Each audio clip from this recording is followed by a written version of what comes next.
Hey guys, so this video today is going to be a quick tutorial on how to use the Alaris pump. So this is the pump used at most hospitals in the DFW area. If you're at Baylor or somewhere else, you may have a different pump, but most hospitals use this one. And this is not necessarily the most up-to-date version of this pump either. And some hospitals I can do really fancy things, but I really just want to show you basic functions as a nursing student. You may need these in simulation or in the actual hospital.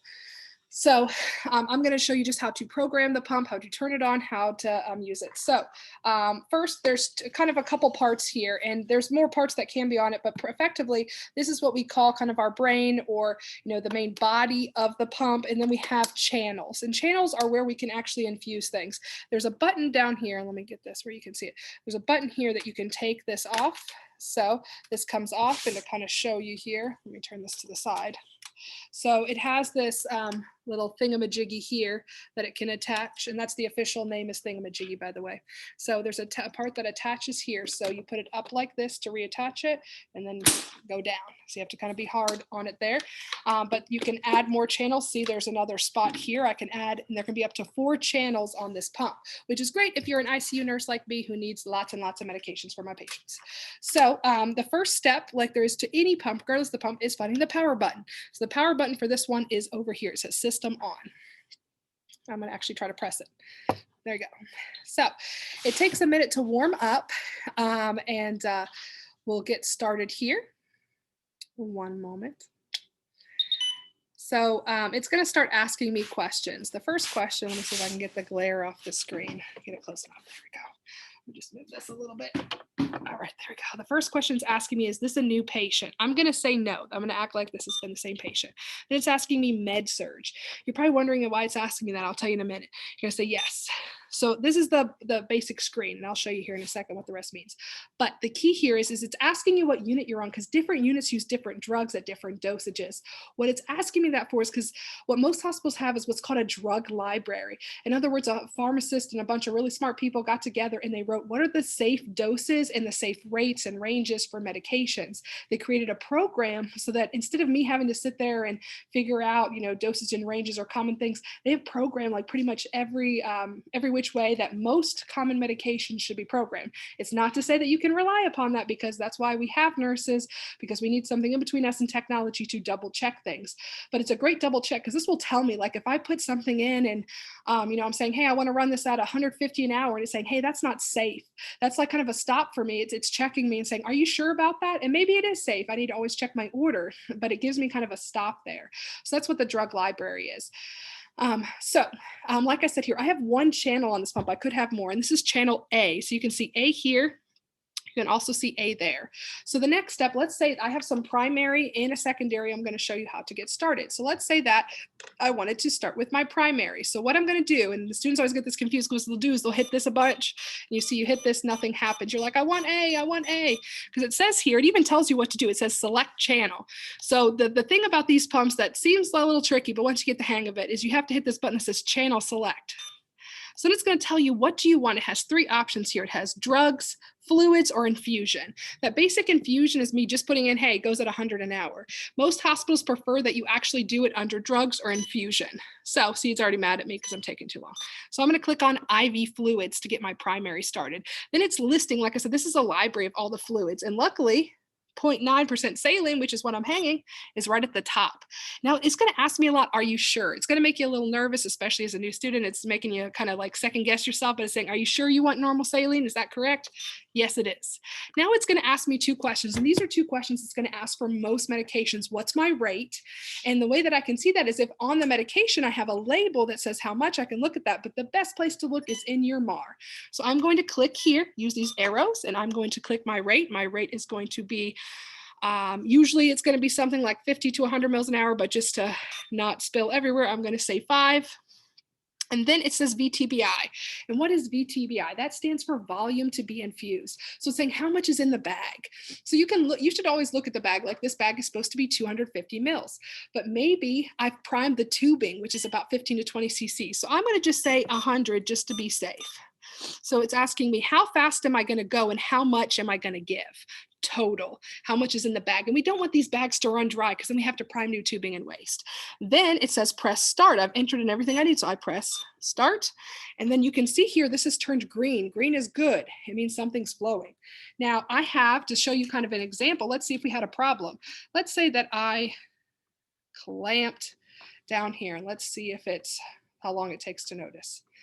But what happens is if there's any sort of obstruction in the tubing, or it cannot, and it's probably going to be really slow. I might need to change. Let me change this because otherwise it's going to take forever. Let's see what the rate is. Let's start this again. So let's say, oh, see, look, check IV. Set up. Oh, let's try again. Restart. Let's try this. Uh-oh, now it's just mad at me. Technology. One sec.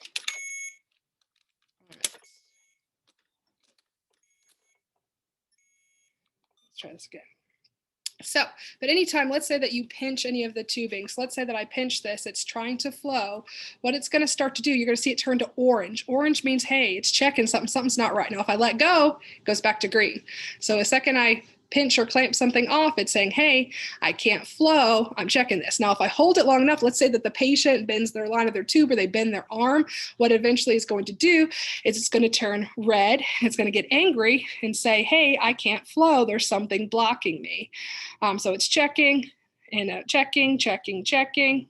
Man, this tubing, it's all about the tubing that's been what do you call it, amazingly used for long periods of time. But normally by this time it does turn red, and then it tells you that there's an obstruction like this. It says occlusion, which means it's occluded. It tells you what side. Patient side means it's at the bottom of the pump. So patient side here, I'm occluding it here.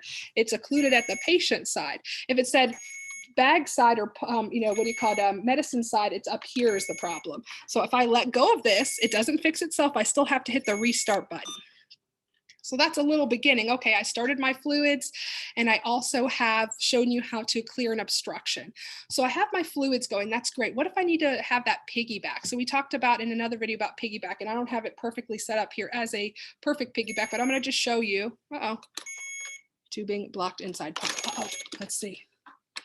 So yes, needless to say, apologize for all the beeping and technical errors. All right. Let's see. Hashtag pump problems. Okay, so let's try this. And so then the next step that I want to do is I want to hang a secondary or a piggyback. So what I'm going to do in that case, again, I always want to go back to my channel. So I'm going to click on channel select. And then here, one of my options here is secondary. So I'm going to click on secondary. And then it says, okay, well, what are you going to give? So I'm going to find my drug here. Let's say it's an antibiotic. Let's say I'm giving cefazolin. And then here, like I said, it gives me options. He's like, these are the most common concentrations given. So let's say that I'm giving 1,000 milligrams and 50 milliliters. And it's going to ask me, are you sure? Making me second guess myself.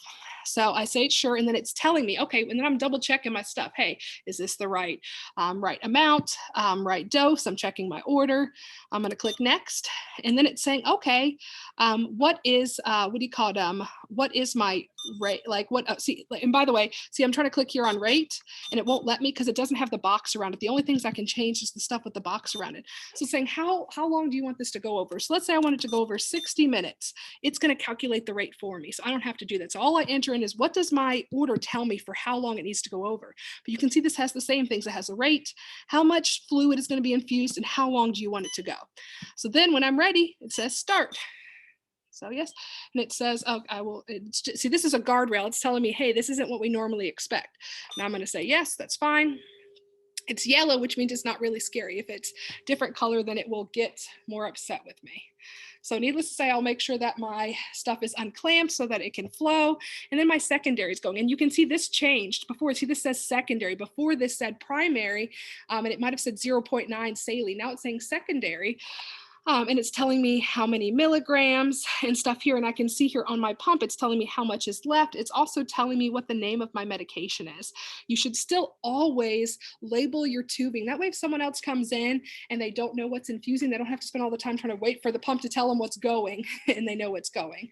Automatically, once this cefazolin is done, it's going to go back to my primary bag, which is pretty cool. It does that by itself. So yeah, so you can do that. It is possible to run two things at the same time. Remember, you always need to check compatibilities with that. So, again, same issue here. If there was like a clamp, you're always looking, this should be green, which tells me that it's flowing and everything's good. If it's yellow or red, there's a problem. And then always make sure that you're checking it at the site. Just because this is flowing and it's not telling you there's a problem doesn't mean there's not a problem with the IV. The IV could be infiltrated and it's just pushing into their tissue.